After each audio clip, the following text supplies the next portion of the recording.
세상 모든 살아있는 것들에는 묵은 빚이 있고 고양이나 개가 집에 들어오는 것 또한 반드시 인연이 있기 마련이다. 당나라의 고승지자 대사는 마하지관에서 이와 같이 설법하셨다. 이른 새벽 텐타이산 거칭사의 경내에서 한 중년 거사가 갓 입양한 노란 고양이를 품에 안고 방장 스님에게 가르침을 청했다. 스님, 이 작은 고양이의 눈빛이 어찌나 영롱한지 저와 깊은 인연이 있는 듯하여 집으로 데려왔습니다. 그런데 밤마다 꿈에 흐릿한 형상이 저를 부르고 잠에서 깨면 고양이가 저를 빤히 쳐다보고 있으니 혹 이것이 정말 전생의 인연 때문일까요? 방장 스님은 수염을 쓰다듬으며 깊은 생각에 잠겼다. 인과경에 이르길 육도를 윤회하며 정으로 얽힌 빚은 끊어내기 어렵고 인연이 있어 만나게 되면 반드시 인과가 뒤따른다 하였소. 거사께서 이 고양이와 만난 것은 결코 우연이 아니오. 불교 경전인 업보차별경에는 다음과 같이 명확히 기록되어 있다. 축생도의 중생들은 대부분 전생에 풀지 못한 은혜와 원한으로 인해 반려동물로 태어나 묵은 빚을 갚는다. 주인이 매일같이 베푸는 은혜와 보살핌은 실은 과거의 빚을 갚는 것이거나 새로운 인연의 과보를 맺는 것이다. 이 거사의 이름은 린쇼우런으로 성안에서 골동품 가게를 운영하며 평소 인품이 두텁고 선행을 베풀기 좋아하는 사람이었다. 석 달 전 어느 비 내리던 밤, 그는 퇴근길에 골목 어귀에서 흠뻑 젖은 이 작은 노란 고양이를 발견했다. 고양이는 처마 밑에 몸을 웅크리고 덜덜 떨고 있었는데 린쇼우런을 보자 도리어 그에게 다가와 발치에 부드럽게 몸을 비볐다. 이 녀석, 낯을 가리지 않는구나. 린쇼우런은 몸을 굽혀 고양이의 머리를 부드럽게 쓰다듬었다. 호박색 눈동자는 마치 첫마디 말을 하려는 듯 그를 바라보았다. 린쇼우런은 마음이 약해져 고양이를 집으로 데려왔다. 집에 돌아온 린쇼우런은 작은 고양이를 위해 따뜻한 물과 음식을 준비하고 깨끗한 수건으로 몸을 닦아주었다. 이상하게도 고양이는 씻기거나 털을 닦아줄 때 꼼짝도 하지 않고 얌전히 있었으며 그저 조용히 린쇼우런을 바라보는 눈에는 마치 감사함이 서려 있는 듯했다. 내 이름은 작은 복이라는 뜻으로 샤오푸라고 하자. 나에게 복을 가져다 주렴. 린쇼우런이 고양이를 쓰다듬으며 말했다. 샤오푸는 마치 그 말을 알아들은 듯 작게 야옹 하고 울더니 린쇼우런의 품에서 조용히 잠이 들었다. 이후의 나날들 속에서 린쇼우런은 샤오푸가 정말 특별하다는 것을 깨닫게 되었다.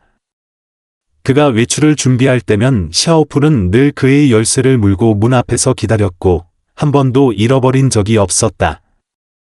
손님이 찾아올 때면 샤오푸는 주인보다 먼저 알아채고 문 앞으로 달려가 조용히 기다렸다. 더욱 기이한 것은 샤오푸가 린쇼우런의 감정을 감지하는 듯했다는 점이다. 그가 기분이 좋지 않을 때면 샤오푸는 곁에 다가와 엎드려 머리로 그의 팔을 부드럽게 비볐다. 한 번은 린쇼우런이 골동품 시장에서 당나라 시대의 도자기를 구해와 매우 기뻐했다. 그런데 집에 돌아오자 샤오푸가 유난히 불안해하며 그 도자기 주위를 맴돌고 낮은 신음소리를 냈다. 린쇼우런은 이상하게 여겨 다음날 전문가에게 감정을 의뢰했고 아니나 다를까 그것은 정교하게 만든 모조품이었다. 샤오푸야. 내가 나에게 알려주려 한 것이더냐. 린쇼우런은 고양이의 머리를 쓰다듬으며 감탄했다. 샤오푸는 그의 손바닥에 몸을 비볐고 눈에는 마치 득이양양 한 빛이 서려 있었다.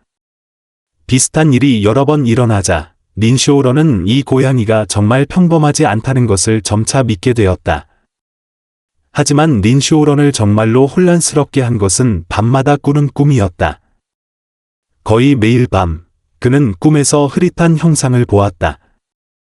그 형상은 때로는 나이든 노인이었고 때로는 젊은 여인이었지만 언제나 멀리 서 있어 얼굴을 분간할 수 없었고 그저 무언가를 반복해서 부를 뿐이었다.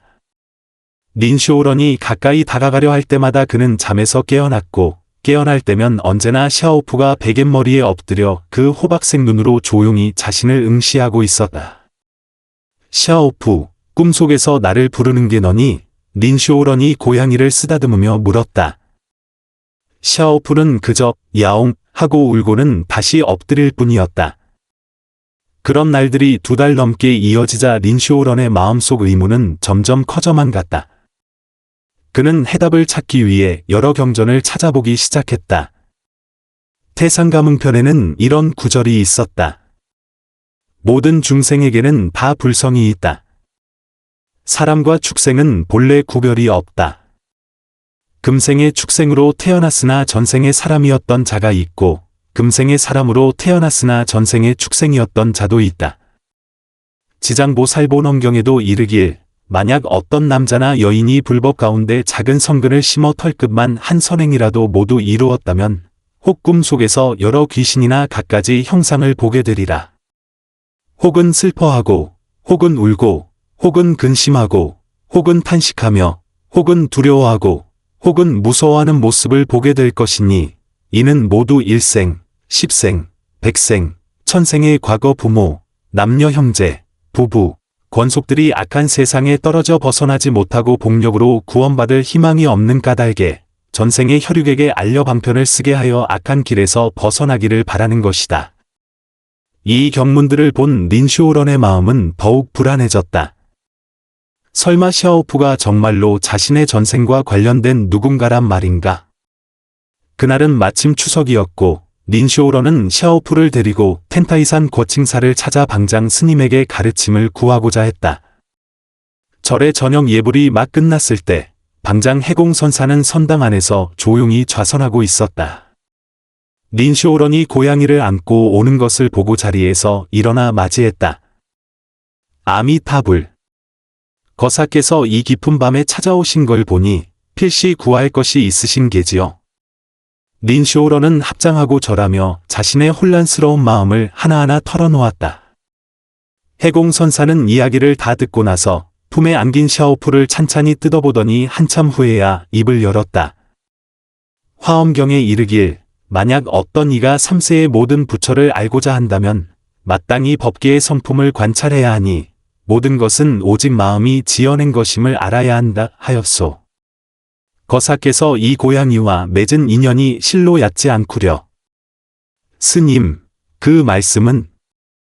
불가에 이런 말이 있소. 전생의 원인을 알고 싶으면 금생에 받는 것을 보고 내세의 결과를 알고 싶으면 금생에 짓는 것을 보라. 거사께서 이 고양이와 만난 것은 우연이 아니요.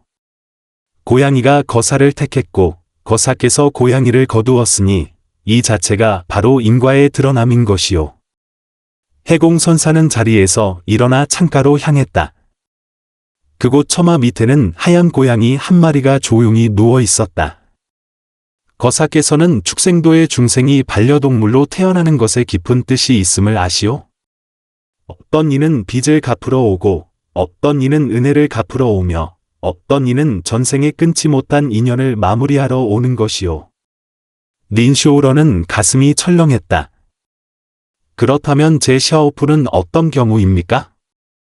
해공선사는 직접 답하지 않고 말을 이었다. 대지도론에 기록되길 보살이 중생을 제도할 때 때로는 사람의 몸으로 때로는 축생의 몸으로 나타난다고 하였소. 중생과 중생 사이의 인연은 실로 여러 생과 겁에 걸쳐 이어지는 법이요. 스님의 뜻은 샤오푸가 제 전생에 알던 사람이었을 수도 있다는 말씀이십니까? 아는 사이 정도가 아니요. 해공선사는 몸을 돌려 린쇼런을 바라보았다. 인과경에 이르길 육도윤회 속에서 혈육의 정은 끊기 어려워 혹은 부모 자식이었다가 몸을 바꿔 축생이 되기도 한다 하였소. 반려동물로 태어나는 어떤 중생들은 주인과 전생에 지극히 깊은 정을 나눈 사이였던 것이요. 그 말을 듣는 순간 린쇼런의 품에 안긴 샤오푸가 갑자기 부드러운 신음소리를 냈는데 마치 선사의 말에 화답하는 듯했다. 해공선사는 샤오푸를 보며 눈빛에 기이한 빛을 스쳤다. 이 고양이의 눈빛은 평범한 축생의 것이 아니구려. 스님, 무언가 보신 것이라도 있으십니까? 해공선사는 잠시 침묵하더니 말했다. 지장경에 중생의 업과 인연은 실로 헤아리기 어렵다 하였소. 어떤 중생들은 특정인에 대한 그리움이 너무 깊어 축생으로 환생해서라도 그 사람 곁으로 가고자 하는 법이요. 그리움이라니요? 그렇소. 전생에 지극한 혈육일 수도 있고 미처 갚지 못한 은혜일 수도 있으며 혹은 해공선사는 잠시 말을 멈췄다. 갚지 못한 빚일 수도 있소. 린쇼우러는 마음이 크게 흔들렸다. 밤마다 나타나던 꿈속의 형상과 언제나 어딘가 슬퍼 보이던 샤오푸의 눈빛이 떠올랐다. 스님, 그렇다면 저는 어찌해야 합니까? 해공선사는 천천히 자리로 돌아오며 말했다. 거사, 우선 마음을 진정하시오. 오늘 밤은 마침 추석 보름달이 뜨는 날이니 인연이 무르익는 때이기도 하오. 일단 여기서 하룻밤 묵으시면 내일 그 오묘한 이치를 자세히 풀어드리겠소. 린쇼우러는 그 말을 따라 절의 객실에 머물렀다. 그날 밤, 달은 유난히 밝았고 은빛 달빛이 대지를 비추었다. 린쇼우러는 샤오푸를 품에 안고 창가에 앉아 온갖 생각에 잠겼다. 샤오푸는 그의 품에 웅크리고 있었지만 잠들지 않고 고개를 들어 밝은 달을 바라보았다. 그 눈에는 마치 눈물이 어리는 듯했다. 샤오푸, 나에게 하고 싶은 말이 아주 많은 거지. 린쇼우런이 고양이의 머리를 부드럽게 쓰다듬었다. 샤오푸는 작게 야옹 하고 울더니 작은 발로 린쇼우런의 손을 가볍게 두드렸다. 그날 밤 린쇼우런은 더 이상 그 흐릿한 꿈을 꾸지 않고 아주 편안하게 잠들었다. 다음 날 아침 해공선사는 일찌감치 선당에서 기다리고 있었다. 린쇼우런이 도착하자 자리에 앉으라는 손짓을 했다. 거사, 어젯밤은 편히 주무셨소? 이상하게도 어젯밤엔 꿈도 꾸지 않고 아주 푹 잤습니다. 해공선사는 고개를 끄덕였다. 이는 인연이 무르익었다는 뜻이니 이제 거사의 마음속 의문을 풀어줄 때가 되었소.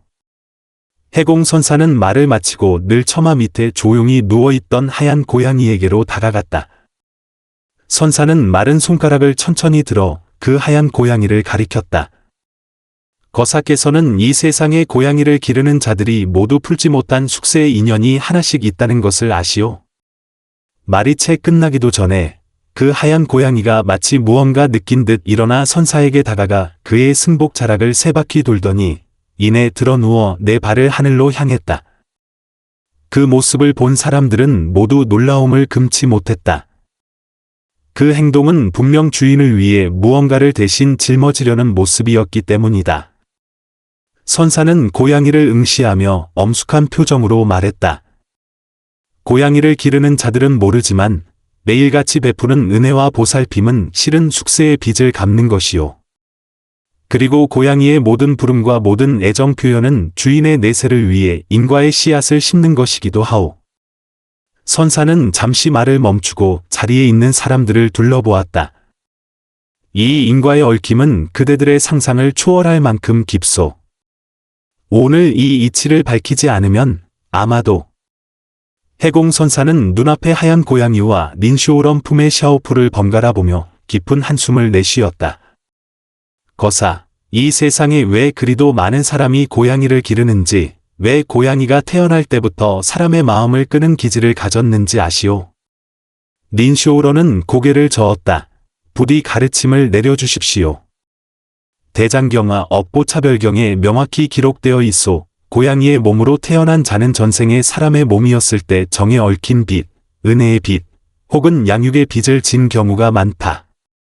금생에 고양이의 태를 받아 태어난 것은 오로지 그 빚을 갚기 위함이다. 해공선사의 말은 마치 머리를 깨우는 일침과 같아 린쇼우런의 온몸을 전율케 했다. 스님, 그 말씀은 샤오푸가 전생에 저에게 무언가 빚을 졌다는 뜻입니까?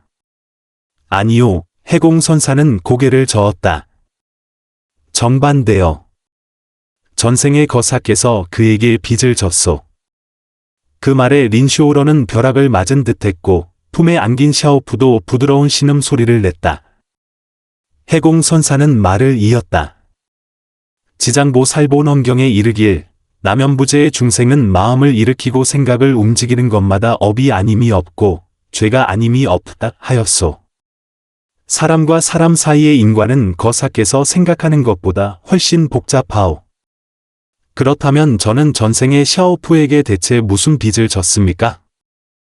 해공선사는 눈을 감고 잠시 생각에 잠겼다가 눈을 뜨고 린쇼우런을 바라보았다. 혹 어릴 적 거사를 지극히 아껴주시던 어르신이 계셨는지 기억하시오. 린쇼우런은 가슴이 철렁했다. 외할머니가 계셨습니다. 제가 8살 때 돌아가셨는데 생전에 저를 가장 아끼시며 늘 제가 당신의 목숨과도 같다고 하셨습니다. 외할머니께서 돌아가실 때 혹 마음에 남은 한이 있었소? 린쇼우런은 기억을 더듬었다. 임종 직전까지 제 손을 꼭 잡고 무언가 계속 말씀하셨는데 목소리가 너무 작아 알아들을 수 없었습니다. 그때는 너무 어려서 그저 무섭기만 했습니다. 해공선사는 고개를 끄덕였다. 관무량 수경에 이르길 임종의 순간에 마음이 흔들리지 않아야 한다 하였소. 거사의 외할머니께서는 임종의 순간까지 잊지 못한 것이 바로 거사에 대한 염려와 그리움이었던 것이오. 스님, 그럼 샤오푸가 제 외할머니의 환생이란 말씀이십니까? 바로 그렇소. 해공선사의 말은 천둥처럼 울려 퍼졌다. 거사의 외할머니께서 거사에 대한 그리움이 너무 깊어 돌아가신 후에도 영혼이 흩어지지 않고 중간계에서 고양이로 태어나기를 선택하여 오로지 거사의 곁으로 온 것이오. 린쇼우런은 그 말을 듣고 눈물을 비처럼 쏟아냈다. 품에 안긴 샤오푸도 흐느끼며 작은 발로 그의 팔을 계속 두드리는 것이 마치 그를 위로하는 듯했다.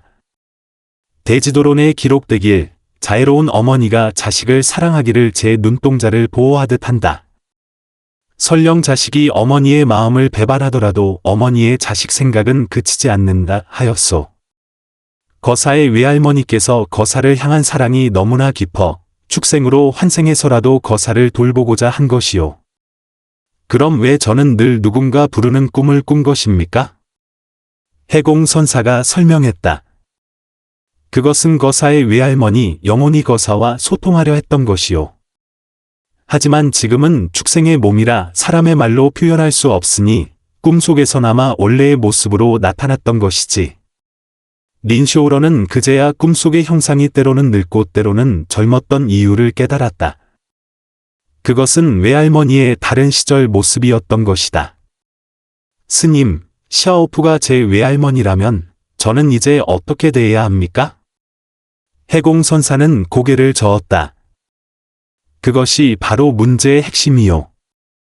화엄경의 모든 중생에게는 다 불성이 있다 하였소. 거사의 외할머니께서 비록 자애로운 마음으로 고양이로 태어났으나 그러한 집착 자체가 바로 업장이요. 업장이라니요? 그렇소.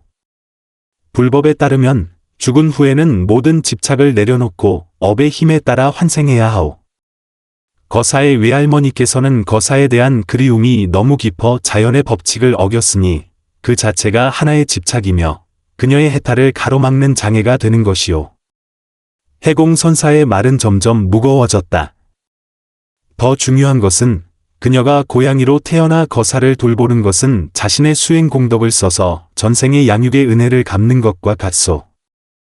하지만 문제는 이제 거사께서 다시 그녀를 돌보고 있으니 이것이 새로운 업의 얽힘을 만든다는 점이요. 린쇼우런은 심장이 멎는 듯한 충격을 받았다. 그럼 어떤 결과가 따릅니까? 인과경에 분명히 나와 있소. 빚진 자는 빚을 갚는 것이 하늘의 이치다. 하지만 빚 위에 빚을 더하면 영원히 끝이 없다. 거사의 외할머니는 고양이 몸으로 거사를 돌봄으로써 전생의 양육의 은혜를 끊으려 한 것이오. 하지만 거사께서 지금 그녀를 지극정성으로 보살피니 이는 거사께서 다시 그녀에게 빚을 지는 것과 같소. 스님, 그 말씀은? 해공선사는 린쇼우런을 깊은 눈으로 바라보았다. 인과의 법칙에 따르면 거사께서는 내세의 축생으로 태어나 금생의 양육의 은혜를 갚게 될 것이오. 그 말은 오래된과 같아 린쇼우런의 온몸을 떨게 했다. 게다가 이 인과의 얽힘은 계속될 것이오. 거사께서 내세의 축생의 몸으로 태어날 때 그녀가 다시 사람으로 태어난다면 또다시 거사를 거둘 수도 있어. 이렇듯 순환이 반복되며 영원히 끝이 없을 것이요. 린쇼우러는 겁에 질려 물었다. 그럼 어떻게 해야 이 고리를 끊을 수 있습니까? 해공선사는 일어나 불단으로 다가가 경전 한 권을 가져왔다. 지장보살본원경에 그 해법이 있소. 부디 밝히 일러주십시오. 우선 한 가지 이치를 깨달아야 하오. 진정한 자비란 집착하는 사랑이 아니라 지혜로운 내려놓음이요. 거사의 외할머니의 사랑은 비록 깊지만 그 집착이 도리어 그녀를 해치고 거사 또한 해치고 있는 것이요. 해공선사는 경전을 펼쳐 한 구절을 가리켰다. 경에 이르길 만약 어떤 남자나 여인이 살아생전 선한 인연을 닦지 않고 많은 죄를 지었다면 목숨이 다한 뒤에 권속들이 크고 작은 복을 지어주고 모든 성스러운 일을 행하더라도 그 공덕의 7분의 1만을 망자가 얻고 나머지 6은 살아있는 자가 스스로 이익을 얻는다 하였소. 스님, 이 경문은 무슨 뜻입니까? 살아있는 사람이 죽은 이를 위해 공덕을 쌓으면 죽은 이는 그중 7분의 1만 얻고 나머지 6은 모두 살아있는 사람에게 돌아간다는 뜻이요. 린쇼우러는 이해하지 못했다. 그것이 저희 상황과 무슨 관련이 있습니까? 해공선사가 설명했다. 거사의 외할머니께서 고양이 몸으로 거사를 돌보는 것은 겉보기에는 은혜를 갚는 것 같지만 실은 공덕을 짓는 것이요. 하지만 이처럼 집착하는 방식으로는 그녀가 얻는 공덕은 매우 적고 대부분은 도리어 거사의 복으로 쌓이게 돼요. 그럼 저는 어찌해야 합니까? 지장경에 또한 이르길 이 모든 중생이 만약 지극한 마음으로 지장보살의 형상을 우러러보고 그 이름을 부르며 정성껏 공경하면 그 사람은 목숨이 다한 뒤 반드시 좋은 세상에 태어날 것이다 하였소. 해공선사는 경전을 덮었다. 거사께서는 외할머니를 위해 진정으로 유익한 일을 해야 하오. 그것은 이 업의 얽힘을 계속하는 것이 아니라 그녀가 해탈하도록 돕는 것이오. 구체적으로 어떻게 해야 합니까? 3가지 단계가 있소. 해공선사는 손가락 3개를 펴보였다. 첫째, 지장보살본원경을 49번 독송하여 그 공덕을 외할머니께 회양하시오. 그녀의 집착하는 업장을 소멸시키는 데 도움이 될 것이요. 둘째, 매일 그녀를 위해 부처님의 이름을 1000번씩 부르며 49일을 계속하시오. 그녀가 좋은 세상으로 나아가도록 도울 것이요. 셋째, 가장 중요한 것은 거사께서 내려놓는 법을 배워야 한다는 것이요. 내려놓음이라니요? 그렇소. 진정으로 그녀를 사랑한다면 그녀를 해탈시켜야 한다는 것을 깨달아야 하오. 이와 같은 인과의 얽힘을 계속하는 것은 두 분 모두에게 아무런 이득이 없소. 린쇼우러는 가슴이 저미는 듯 아팠지만 선사의 말씀이 옳다는 것을 알았다. 스님, 그럼 샤오푸는 이제 불법에 따르면 거사 외할머니의 고향이 몸은 길어야 2년의 수명이 남았소.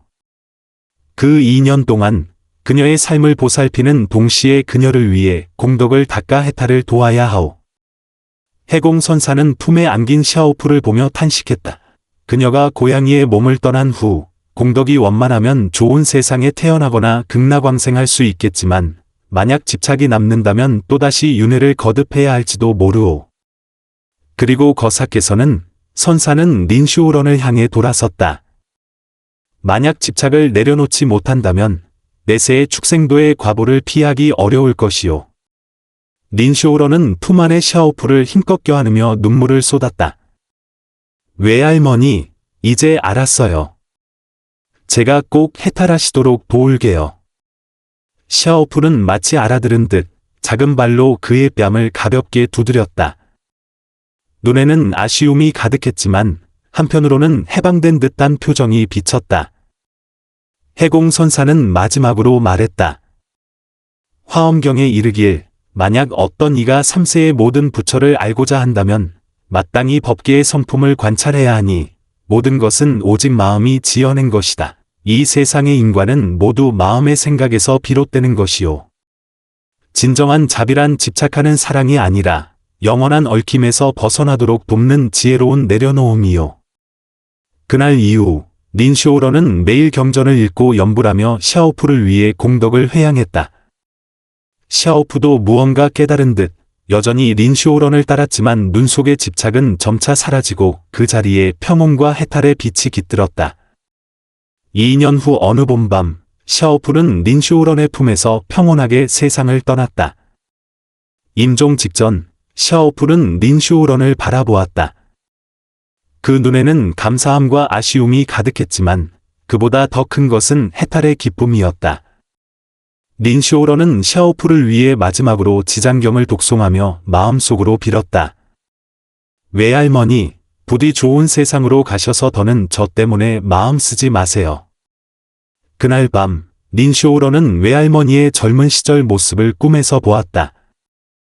그녀는 하얀 옷을 입고 미소를 지으며 그에게 말했다. 이야, 할미는 이제 가마. 너도 잘 지내고 더는 나 때문에 집착하지 마라. 꿈속의 외할머니에게서는 더 이상 아쉬운 그리움이 아니라 온전한 해탈과 평온함이 느껴졌다. 잠에서 깬 린쇼우러는 인과의 얽힘이 마침내 끊어졌음을 알았다. 그리고 그 자신 또한 이 경험을 통해 불법에 대한 더 깊은 깨달음을 얻고 그 후 수행의 길을 걷게 되었다. 화엄경의 가르침처럼 모든 중생에게는 다 불성이 있다. 진정한 자비란 집착하는 사랑이 아니라 지혜로운 내려놓음이다.